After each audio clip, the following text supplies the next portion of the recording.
Okay lang yan, enjoy mo lang. Pwede. Pwede? Ulo. Sa baba. Sa gitna. Sa balikat. Oo, pwede. Pilipiling. Galing! Panalo na! Bagay. Bagay. Nakita dito? Sa bagay? Mainit? Ha? Hindi. Mesa? Pwede. Plato? Chair?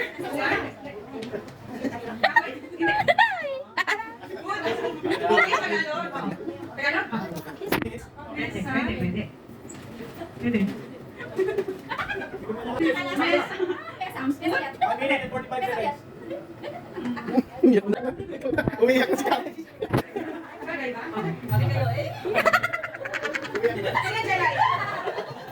Jumagin kita dyan. Lahat ng bagay, sabihin mo. Oh, ngayon, ikaw naman, ako naman magsasabi sa'yo. Lahat ng bagay.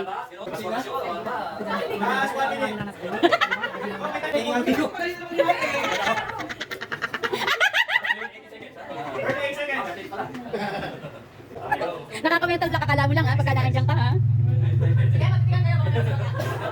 Last 10 seconds.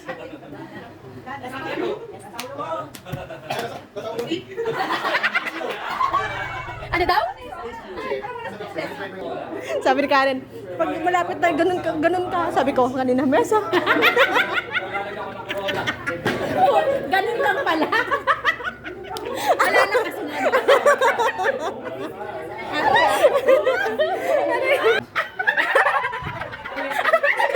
Gawin mo katawa. Gawin mo katawa.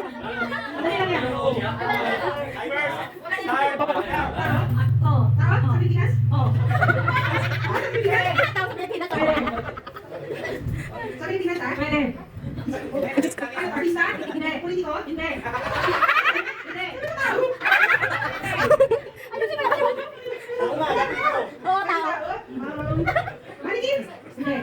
Hirap niyan. Tao? Diba? Kala nila madali eh. Mabang. Hindi siya kumang sa atin. Alam mo rin dyan. Tao daw talaga ako. Ang hirap.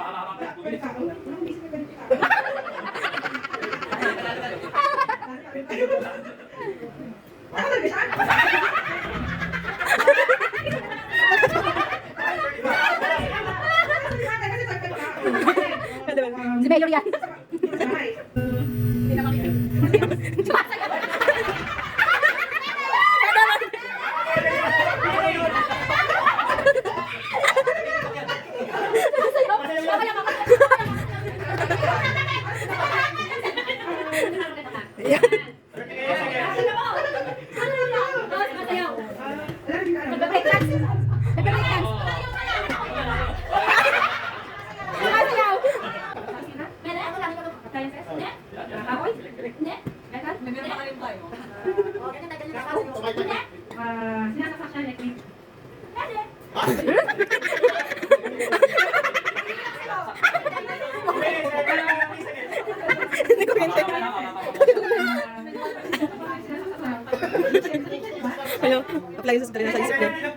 Sige, sige.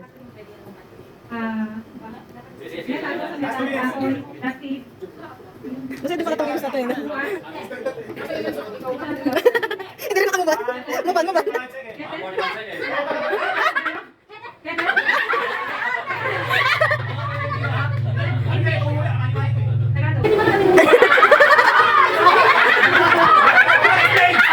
Maganda lang siya.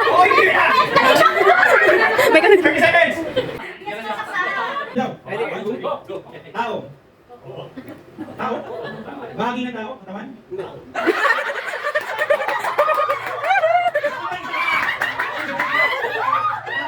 Bahagi ng tao. Bahagi ng tao. Pwede? Dalawa palabas. Bahagi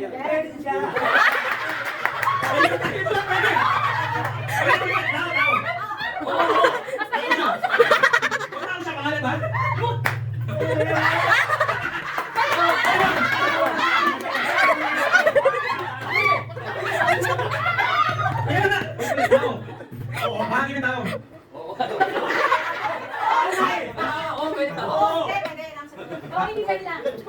Nasa katawan. Tao siya, tao. Ulo. Mata, ilong.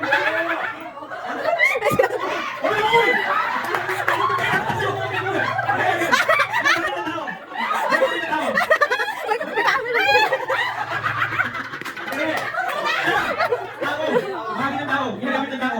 Ha? Mas piso.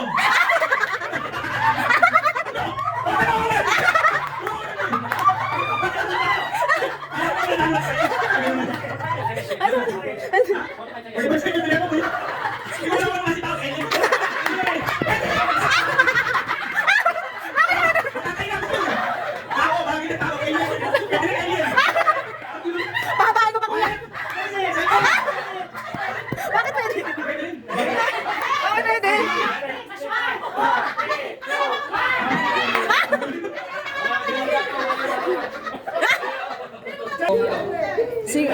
Sa songs na tayo, sa songs.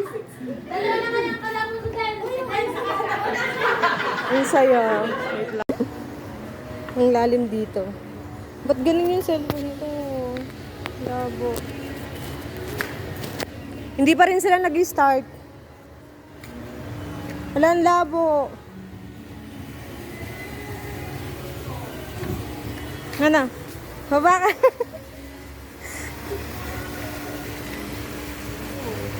Wala, Meg. Oh, yung pala, dali. Wala namang ano ganyan.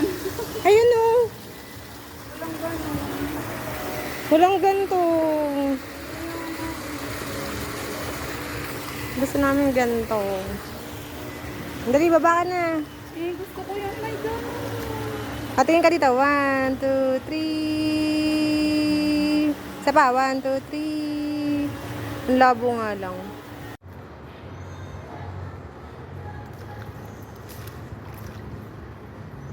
Ganda. Langoy na. Paano pag nalulog ka tatakbo? Sana ako. Yung pag Teka lang, paano tayo mag-ano? Paano ko ilalagay ito? Paano ito lalagay?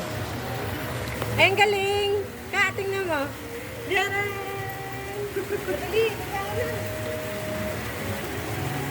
after namin kumain at sumali sa isang game, ayun, nagkayayaan na kami na maligo ni Karen. Nagpaturo din siya sa akin na lumangoy at ayan, nag-start na kami mag-swimming lesson. Hindi ko na na-videoan yung buong estaraha kasi nung nag-tour kami, medyo namangha talaga kami dun sa place kasi malaki yung place. Pagpasok mo ng gate, pwedeng mag-park ng sasakyan, tapos ang laki nung playground, tapos meron silang 2 bedroom, 2 entertainment room na malalaki din, at meron silang kitchen sa gitna.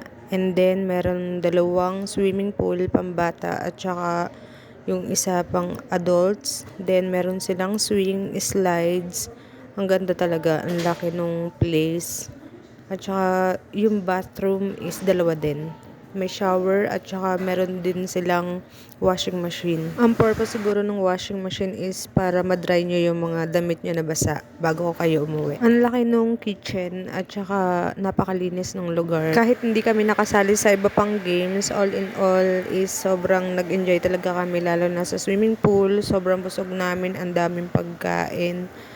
At may take out pa, take note, syempre, Pilipino, Sharon. Thank you talaga sa pag-invite sa amin, Les. Happy birthday ulit. Thank you sa pagsundo at saka sa paghatid, kahit alam namin na pagod kayo. And ang saya talaga nung party. Sana maulit-ulit.